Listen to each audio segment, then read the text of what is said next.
sedang viral di media sosial dibahas mengenai Presiden Prabowo yang menganulir nih kebijakan dari Menteri Dalam Negeri terkait dengan 4 pulau yang tadinya milik Aceh, kemudian ditetapkan jadi milik Sumatera Utara, dan akhirnya Presiden Prabowo menetapkan bahwa 4 pulau tersebut jadi milik Aceh.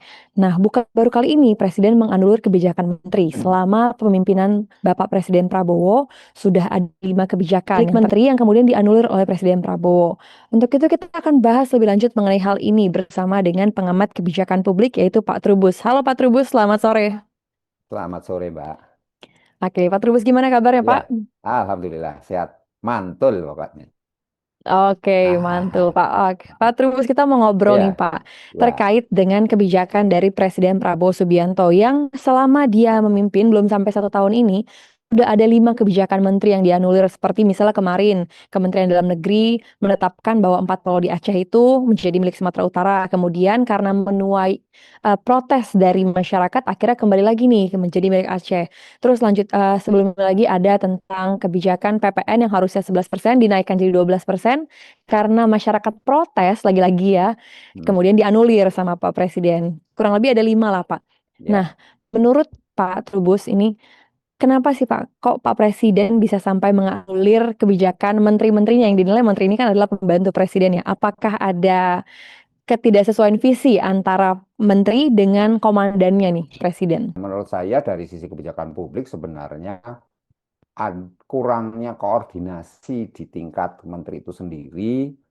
eh, Kemudian di atas para menteri itu kan sesungguhnya ada Menko, Mbak. Menko. Jadi peran menteri koordinator itulah sesungguhnya persoalan-persoalan selesai tidak harus sampai ke presiden. Jadi Hmm. ini persoalannya ada pada lemahnya koordinasi di antara kementerian dan persoalan di ini Mbak tata kelola yang tidak transparan. Jadi ada masalah ego sektoral di antara kementerian itu sendiri dan Oke. saya melihat juga memang tumpang tindihnya kewenangan juga menyebabkan masing-masing seringkali bersifat tidak saja ego sektoral, tapi juga kurang memahami tupoksinya, tugas pokok fungsinya, Mbak, dari masing-masing menteri. Yang kedua, sebenarnya menteri itu adalah pembantu presiden, maka segala sesuatu adalah menjadi tanggung jawab menteri itu sendiri, di mana ketika dihadapkan pada presiden itu sudah dalam bentuk satu keputusan yang final dan tidak Hmm. lagi menimbulkan persoalan-persoalan di tingkat publik. Nah, selama ini adalah bahwa publik memang merasa keberatan dan aspirasinya tidak tersalurkan dengan baik, maka yang muncul adalah proses-proses di media sosial dan juga menimbulkan kegaduhan di tingkat publik itu sendiri. Nah, ini kenapa? Karena memang minimnya komunikasi publik ya. Jadi analis kebijakan publik, komunikasi kebijakan publiknya, Mbak, yang memang kurang kurang proporsional dan kurang tepat dan di satu sisi sebenarnya peran PCO karena di tingkat kepresidenan juga ada PCO Mbak yang sebenarnya dengan kementeriannya itu saling bahu-membahu, gotong royong untuk memberikan informasi kepada publik di dalamnya adalah mengedukasi publik begitu, Mbak. Ini ternyata belum terjadi karena itu memang ada persoalan yang di mana koordinasinya belum optimal dan di satu sisi juga memang seringkali menteri-menteri ini eh, ya ini Mbak apa namanya ada pencitraan di situ, jadi gimmick karena ini mereka banyak Hmm. menteri-menteri itu sudah berasal dari parpol ya, jadi parpol pendukung tentunya, tetapi memang dia punya visi visi yang bisa saja tidak sama dengan apa visinya presiden karena berbeda parpol ini kan visi parpolnya sendiri bisa saja terjadi seperti itu Mbak, sehingga dalam hal ini implementasi di lapangan yang kita lihat ya masing-masing kemudian mempertontonkan apa kapasitas kemampuan sendiri-sendiri tetapi karena persoalan yang dihadapi itu persoalan publik yang luas Hmm. ya, itu seringkali kemudian mereka ia mengambil keputusan jadi sifatnya ego sektoral Mbak. Contohnya Hmm. misalnya di kasus si Raja Ampat itu Ya. sesungguhnya adalah terjadi pada saat izin itu di era yang sangat lama, di era tahun 2003-2004 itu masih era Presiden Presiden Megawati itu keluar izin itu misalnya. Tetapi kemudian dalam proses berikutnya ada beberapa yang sebenarnya perlu juga dievaluasi, tetapi tidak berlangsung di kepemimpinan presiden Hmm. sesudahnya. Nah, baru sekarang muncul sekarang ini kan seperti apa namanya bom waktu yang kemudian muncul sekarang. Hmm. Nah, pada akhirnya memang sifat dari sistem presiden multipartai itu memang kemudian presiden secara akhir bijaksana memang kemudian Hmm. eh, mengambil persoalan permasalahan itu secara terbuka karena memang itu menjadi tanggung jawabnya. Di satu sisi memang sistem presidensial kita itu memberikan kewenangan kepada presiden sebagai kepala pemerintahan dan kepala negara sekaligus, Mbak. Sehingga segala permasalahan memang kalau berujung sampai kepada presiden selesai, Mbak. Artinya disitulah presiden mengambil Hmm. tindakan. Tetapi kan dalam konteks hubungan publik jadi aneh gitu lah. Terus apa itu fungsi menteri-menteri, fungsi Menko begitu kan dalam konteks Ya. ini kok sehingga semuanya harus kepada presiden yang menyelesaikan semua. Nah, Hmm. ini kan menjadi pertanyaan publik di satu sisi di kita juga ada yang namanya DPR yang di dalamnya juga sifatnya memberikan masukan, memberikan pengawasan juga di dalamnya.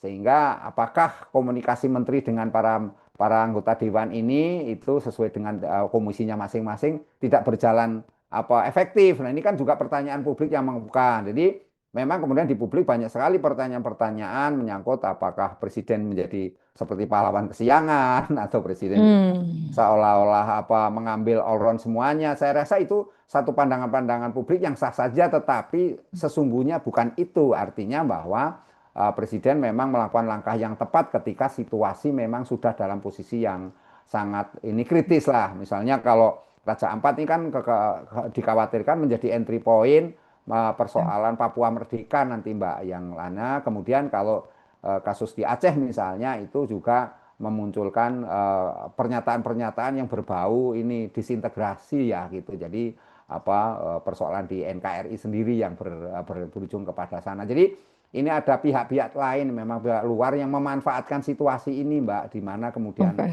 dipakai untuk istilahnya menekan menekan apa kebijakan presiden dalam persoalan-persoalan yang terkait dengan kedaulatan bangsa dan negara. Jadi itu, Mbak. Oke, Pak Trubus. Jadi kalau misalnya memang ini tadi sempat membahas menyinggung ada ketidaksesuaian visi ya Pak. Bagaimana implikasi ke depannya hubungan antara presiden dengan para pembantu-pembantunya ini ketika mungkin anulir kebijakan ini akan terus berulang? Bagaimana implikasi hubungan antara mereka dan juga ke depannya seharusnya seperti apa lembaga eksekutif ini menyatukan suara mereka sehingga tidak terjadi lagi yang namanya mungkin rakyat protes dengan kebijakan kemudian dianulir lagi sama presiden, Pak. Iya, ini yang apa dalam sistem presidensial, maka yang menjadi apa namanya persoalan adalah bagaimana kemudian presiden nantinya karena ini baru berjalan 6 bulan ya, barangkali masih testing the Hmm. water lah kira-kira seperti itu, Oh. Mbak. Sehingga kita memaknainya bahwa presiden masih melihat bagaimana kemampuan kapasitas dari para pembantunya yang kebetulan gitu dari berbagai latar belakang parpol ataupun orang-orang yang diendos parpol lah katakanlah seperti itu. Nah, sehingga di sini memang sifatnya uji publik ya lebih kepada Hmm. sejauh mana kemudian mereka ini mampu. Karena itu waktu itu berkali-kali presiden kan menyatakan karena di antara pembantu-pembantu menteri-menteri ini ada orang-orang baru yang Hmm. sebenarnya belum pernah apa memegang jabatan di tingkat kementerian atau kepala lembaga gitu, maka di dalamnya masih gagap, komunikasinya juga masih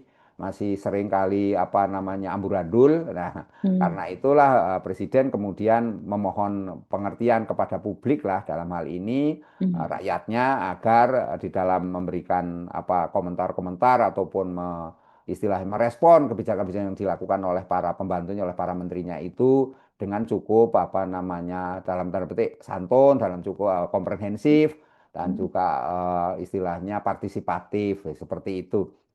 Yang kedua ya memang ini bisa dimaknai bagaimana kemudian presiden sangat bijaksana, Mbak, dalam hal istilahnya menyatukan berbagai kepentingan di situ, Mbak. Memang harus disadari tidak saja karena perbedaan parpol juga, tetapi Hmm. juga di dalamnya ada unsur-unsur kedaerahan juga yang mewarnai memang itulah Indonesia dengan Bhinneka Tunggal Ikanya, Mbak, sehingga dibutuhkan kepemimpinan yang punya kapasitas yang tidak saja tegas tetapi juga cukup mengayomi dan ini dipertontonkan oleh Pak Prabowo dalam bagaimana memainkan orkestra perbedaan ini agar terlihat cantik di publik dan memang kemudian bagi sebagian publik yang selama ini mungkin tidak sabar atau mungkin tidak belum memahami bagaimana cara-cara presiden memimpin. Nah, ini kan juga kemudian memandang seolah-olah bahwa presiden istilahnya dia mengambil alih semua persoalan yang sesungguhnya terkesan memanjakan para menterinya. Jadi Hmm. melindungi perbuatan-perbuatan yang sebenarnya menurut menurut pandangan publik itu kurang kurang ini kurang menjunjung public civility lah kesantunan publiknya Ya. itu Mbak gitu kira-kira. Oke. Pak, jadi kira-kira dengan sifat kepemimpinan Presiden Prabowo saat ini yang terkesan seringkali pasang badan ya untuk para Mhm. menterinya, bagaimana dampaknya terhadap kepercayaan publik kepada Presiden? Apakah nantinya ini nggak jadi bumerang balik kepada Bapak Presiden karena dia terus istilahnya mengayomi menterinya, tapi meminta masyarakat untuk memahami para pembantu-pembantunya ini? Kalau ini sifatnya jangka pendek, tentu publik masih memahami, Mbak. Dalam Hmm. arti bahwa ini pemerintahan baru berjalan 6 bulan, mungkin nanti 1 tahun. Tetapi kalau kemudian ini bersifat jangka panjang, artinya lebih dari Mm-mm. setahun, lebih dari 2 tahun dan berulang-ulang seperti itu, tentu ada ini, Mbak, dampak signifikan terhadap ini public trust. Oleh karena apa? Tentu saya meyakini yang kedua bahwa Presiden akan mengambil langkah-langkah, Mbak, dalam hal ini menata bagaimana kabinetnya agar mungkin orang-orangnya akan bisa saja di-reshuffle, diganti ya, dan bisa saja kemudian ditempatkan pada posisi-posisi yang mungkin cocok dalam hal ini sesuai dengan apa Mm. namanya kebijakan dalam hal ini visi Astacita, Mbak, karena itu yang menjadi apa namanya payung di dalam langkah dan dinamika presiden gerak ke depan untuk menyongsong Indonesia Emas 2045 lah kira seperti itu. Nah, yang kedua saya melihat bahwa eh, presiden tentu dalam hal ini akan selalu mengevaluasi berbagai berbagai masukan dan tentu akan merefleksikan betapa kemudian istilahnya warna-warni di dalam apa kabinet itu yang kita sebut kabinet merah putih itu sesungguhnya juga memerlukan apa namanya perhatian atau memerlukan satu ya penanganan yang sifatnya khusus, Mbak, penanganan yang sifatnya apa intensif, mungkin rapat-rapat yang sering dilakukan, mungkin juga pertemuan-pertemuan yang sifatnya dialog-dialog yang sering-sering dilakukan juga misalnya atau juga di dalam ini memang kelihatannya presiden memang sangat demokratis dalam ini memberikan ruang Mm. seluas-luasnya kepada publik untuk mengkritik mengkritik ataupun memberikan masukan atau malah dalam tanda petik ada juga yang menghujat gitu ya Ya. kepada apa menteri pembantu-pembantunya itu yang memang tidak ini artinya presiden menyerahkan kepada publik untuk menilai kalau memang ini tidak mampu ya berarti nanti ketika presiden melakukan reshuffle atau mengganti orang itu ya otomatis itu memang yang digendaki oleh publik itu artinya memang masyarakat bergendak seperti itu sehingga dalam ini presiden istilahnya sebagai pengayom sebagai apa namanya ya mengadvokasi lah kehendak publik kira-kira seperti itu Mbak. Oke, Pak Trubus, satu pertanyaan terakhir, Pak. Kira-kira ke depannya, bagaimana sih lembaga eksekutif ini seharusnya menjalankan kekuasaan mereka nih, Pak, dalam memimpin negara ini untuk menuju Indonesia Emas 2045 gitu, Pak? Iya tentu ini Mbak, ada pikiran-pikiran bagaimana lembaga-lembaga itu akan ditata sedemikian rupa, tentu dengan membuat satu kebijakan regulasi yang cukup ini ya komprehensif, dan di satu sisi juga akan selalu melakukan evaluasi menyeluruh terhadap laporan-laporan yang ataupun kinerja yang dilakukan oleh para kementerian dan lembaga di bawah naungan presiden. Nah, yang kedua tentu bagaimana peran dari DPR nantinya sehingga di sini tentu presiden tidak sendirian eksekutif meskipun ini ada ranah eksekutif tetapi di dalam tata pemerintahan kita juga ada apa namanya apa yudikatif yang sifatnya hukum juga ya memberi ini apa istilah masukan-masukan dan pendampingan tentang penegakan hukum dan sebagainya dan aturan-aturan yang memang harus diberlakukan. Tetapi juga di sini ada juga legislatif yang memberikan pengawasan, juga memberikan semacam rekomendasi juga Mbak sesuai dengan aturan yang baru di dalam apa DPR sendiri sehingga saya rasa ini ke depan Presiden akan banyak hal mendengarkan dari berbagai lembaga yang terkait Mbak. Tentu kita masyarakat juga untuk secara ya proaktif ya sehingga masyarakat karena ini kita menerapkan demokrasi yang lebih ini ya lebih terbuka lebih lebih apa namanya dalam pandangan saya lebih menekankan kepada kesederajatan, itu saya lihat Mbak Presiden sangat membuka diri terhadap Hmm. masukan-masukan itu, Mbak, kritik itu. Dan ini tentu apa yang kita sampaikan sekarang juga bagian dari memberikan masukan Presiden agar menata ulang terhadap pembantu-pembantunya dan bagaimana juga melakukan komunikasi yang intensif dengan DPR dan dengan pihak apa, yudikatif juga dalam hal ini agar ada semacam check and balances di dalam sistem ketatanegaraan kita di mana presiden sebagai kepala negara dan kepala pemerintahan yang memang mau tidak mau harus menjalankan satu fungsi yang sifatnya tidak saja bersifat top down tetapi juga bersifat bottom up. Nah, disitulah pelibatan publik sangat diharapkan. Nah,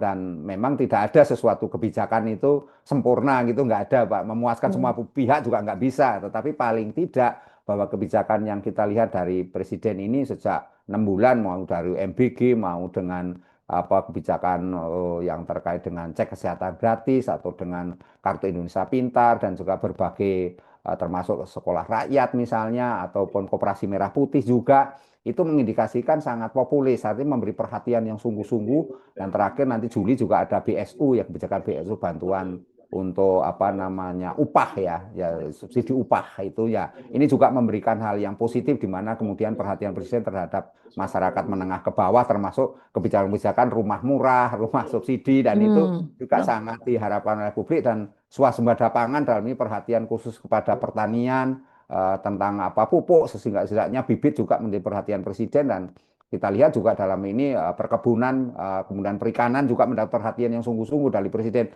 Nah, karena itu kita di tengah situasi tekanan global yang karena peperangan di berbagai negara dan kita banyak apa impor-impor kita yang terganggu juga Mbak ekspor kita karena memang kondisi global yang begini, tetapi kita di dalam negeri relatif tenang gitu. Artinya ya ada gejolak-gejolak tetapi lebih lebih kepada ini apa bagaimana kita ketersediaan pangan itu yang paling utama tercukupi. Saya lihat berbagai kebijakannya lebih ini Mbak, lebih apa sangat sangat merangkul ke masyarakat. Memang ini ke depan tentu ini bagaimana agar kita juga secara kritis memberikan ini masukan, memberikan semacam ini apa pandangan-pandangan juga dan melalui berbagai saluran-saluran yang sudah dibuka oleh Presiden, tentu Hmm. semuanya kan ini Mbak. Kita harapkan lah ya seperti itu, tapi yang jelas Presiden percaya, kita percaya beliau akan melakukan langkah-langkah yang tepat Mbak. Dan dalam hal ini akan kita menuju masyarakat yang inilah ya apa punya kapasitas ke depannya sebagai bangsa yang kuat gitu kira-kira mampu menghadapi situasi tekanan tekanan dunia internasional global juga yang makin ini dan di dalam negeri sendiri yang memang kebutuhan-kebutuhan masyarakat juga makin makin apa istilahnya terpenuhi setidak-tidaknya begitu Pak. Oke, baik. Terima kasih banyak Pak Trubus untuk waktunya, Pak. Ya Selamat sore, sama-sama. Pak Sore Trubus. Mbak. Oke, tadi adalah perbincangan kita dengan pengamat kebijakan publik terkait dengan bagaimana Presiden Prabowo kerap menganulir kebijakan para menterinya yang menuai kontra tentunya dari masyarakat. Nah, bagaimana pendapat Anda? Boleh tulis di kolom komentar dan jangan lupa untuk like dan juga subscribe.